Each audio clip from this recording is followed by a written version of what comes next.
Hello guys, welcome to Mouni media. இன்றைக்கி இந்த வீடியோவில் நம்ம யாரை பற்றி பார்க்க போகிறோம் அப்படின்னா, actor, film director, film producer, screen writer, playback singer, lyricist and social activities, இப்படி இவரை பற்றி சொல்லிட்டே போகலாம். அவர் வேறு யாரும் இல்லை, பார்த்தசாரதி அவர்கள் தான். பார்த்தசாரதின்னு சொன்னால் இங்கே யாருக்கும் தெரியாது, உலக நாயகன் சொன்னால் தான் எல்லாருக்குமே தெரியும். இவருக்கு முதல்ல வச்ச பேர் பார்த்தசாரதி தான். அதுக்கப்புறமா தான் இவரோட அப்பா இவருக்கு கமல்ஹாசன் அப்படின்னு பேரை மாற்றிருக்காரு. நடிகர் கமல்ஹாசன் அவர்கள் சினிமா துறைக்கு வந்து நடித்த முதல் படம் என்னன்னு பார்த்தீங்கன்னா, 1960 ரிலீஸ் ஆன களத்தூர் கண்ணம்மா அப்படின்ற படம் மூலமாக தான் சைல்டு ஆர்டிஸ்டா தன்னோட சினிமா கெரியரை ஸ்டார்ட் பண்றாரு.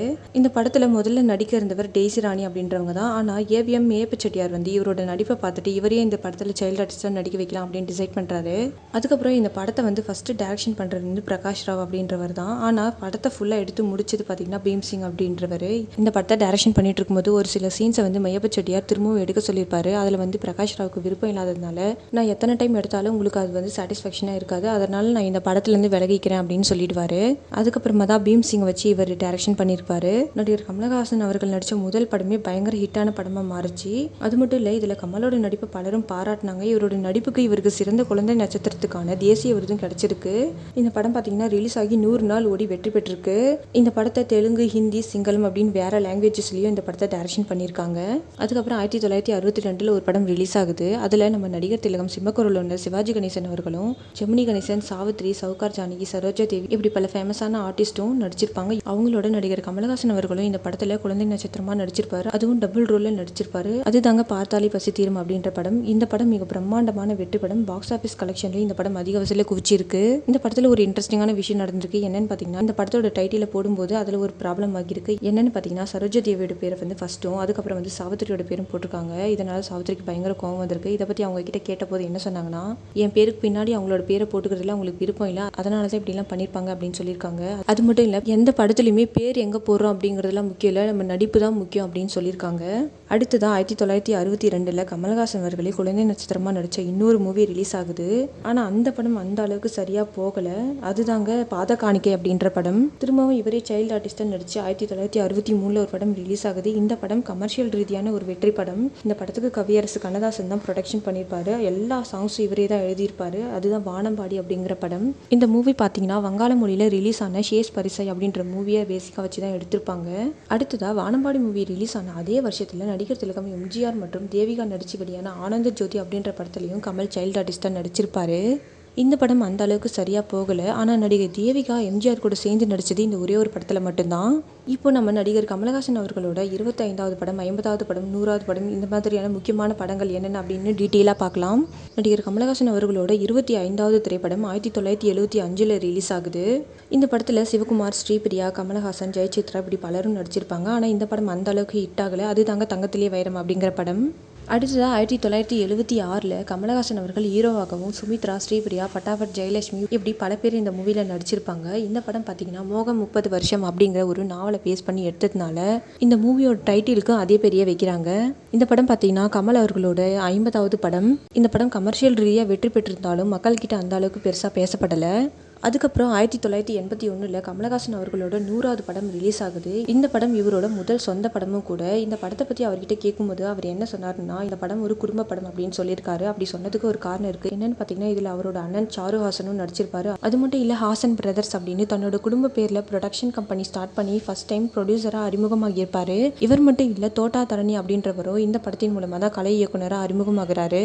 இந்த படம் பார்த்தீங்கன்னா 1972 ரிலீஸ் ஆன பட்டர்ஃப்ளைஸ் ஆர் ஃப்ரீ அப்படின்ற மூவியை பேஸ் பண்ணி எடுத்தாலும், இந்த மூவியோட கிளைமேக்ஸ் சீன்ல மாதவிக்கு மேரேஜ் நடக்க இருக்கிற சிச்சுவேஷன்ல அவங்க அந்த மேரேஜை பிடிக்காம அந்த மேரேஜ் ட்ரெஸ்ஸோட கமலஹாசன் கூட வந்து சேர்ந்துருவாங்க.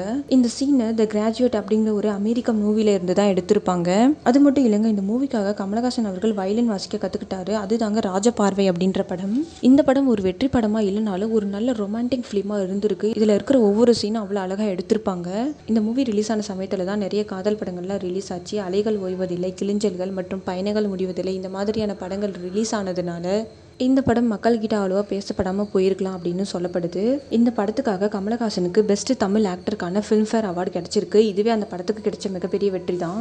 அதுக்கப்புறம் 1984 எனக்குள் ஒருவன் அப்படின்ற ஒரு மியூசிக்கல் த்ரில்லர் மூவி ரிலீஸ் ஆகுது. இதில் நடிகர் கமலஹாசன் அவர்கள் தான் லீட் ரோல் பண்ணியிருப்பாங்க. இந்த படம் அவரோட 125வது திரைப்படம். இந்த படம் பார்த்தீங்கன்னா 1980 ஹிந்தியில் ரிலீஸ் ஆன கர்ஜி அப்படின்ற படத்தோட ரீஇமேஜினேஷன் மூவினும், 1975 ரிலீஸ் ஆன தி ரீஇன்கார்னேஷன் ஆஃப் பீட்டர் ப்ரோட் அப்படின்ற மூவியை பேஸ் பண்ணி தான் எடுத்திருக்காங்க. ஆனால் இந்த படம் மக்கள்கிட்ட அந்த அளவுக்கு ரீச் ஆகலை. அடுத்ததாக உலகநாயகன் கமலஹாசன் அவர்களோட 150வது திரைப்படம் 1989 ரிலீஸ் ஆகுது. இந்த படத்தில் கமலஹாசன் மட்டும் இல்லாமல் நாகேஷ், மனோரமா இப்படி பல நட்சத்திர பட்டாளங்களும் நடிச்சிருப்பாங்க. இது ஒரு டிஃப்ரெண்ட்டான கதைக்களம் கொண்ட படமாக இருக்குது. ஏன் அப்படின்னா இந்த படத்தில் கமலஹாசன் அவர்கள் குள்ளனா நடிக்க ஆசைப்பட்டிருக்காரு. இதை பற்றி பாலச்சந்தர் கிட்ட சொல்லும்போது அவர் இதெல்லாம் ரொம்ப ப்ராப்ளம் ஆகிடும் அப்படின்னு சொல்லி ரிஜெக்ட் பண்ணிட்டாரு. இதனால எந்த ப்ரொடியூசர்ஸும் இந்த படத்துக்கு ப்ரொடியூஸ் பண்ண முன் வரல. அதனால கமலஹாசன் அவர்களை இந்த படத்துக்கு ப்ரொடியூஸ் பண்ணலாம் அப்படின்னு டிசைட் பண்ணி ராஜ் கமல் ஃபிலிம்ஸ் அப்படிங்கிற ஒரு ப்ரொடக்ஷன் கம்பெனியும் ஸ்டார்ட் பண்ணுறாரு. அதுக்கப்புறம் கடைசியாக கமலஹாசனும் சிங்கித ஸ்ரீனிவாச ராவும் சேர்ந்து இந்த படத்தில் இருக்கிற ஒரு சில சீன்ஸை பாலைவனத்தில் எடுத்து முடிக்கிறாங்க.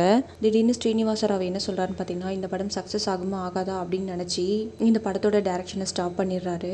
அதுக்கப்புறமா பஞ்சு அருணாச்சலத்துக்கிட்ட இந்த படத்தை பற்றி டிஸ்கஸ் பண்ணுறாங்க.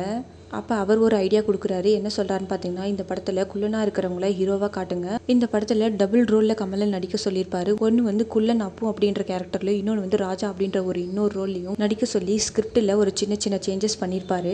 ஸ்கிரிப்டை சேஞ்ச் பண்ணி முடிச்சதும் இந்த படத்தோட டைலாக்ஸ்க்காக மௌலி கிட்ட போய் கேட்குறாரு. ஆனால் மௌலி மறுத்துடுறாரு. அதனால கமலஹாசனும் கிரேசி மோகனும் சேர்ந்து இந்த படத்தோட டைலாக்ஸ்லாம் எழுதுறாங்க. இந்த அளவுக்கு நிறைய ஸ்ட்ரகிள்ஸை தாண்டி மிகப்பெரிய ஒரு வெற்றியை கொடுத்த படம் தான் அபூர்வ சகோதரர்கள் அப்படின்ற படம். இந்த படத்தில் இன்னொரு சுவாரஸ்யமான விஷயமும் இருக்குது. என்னன்னு பார்த்தீங்கன்னா 1949 ஆல்ரெடி தமிழில் ரிலீஸ் ஆன அபூர்வ சகோதரர்கள் அப்படின்ற படத்தோட டைட்டிலேயே இந்த படத்துக்கும் வச்சிருப்பாங்க. ஆனால் இந்த படத்தோட ஸ்டோரியை அலெக்சாண்ட்ரி டுமாஸ் அப்படின்றவர் எழுதின த கோர்சிகன் பிரதர்ஸ் அப்படின்ற நாவலில் இருந்து தான் இந்த ஸ்டோரியை எடுத்திருப்பாங்க.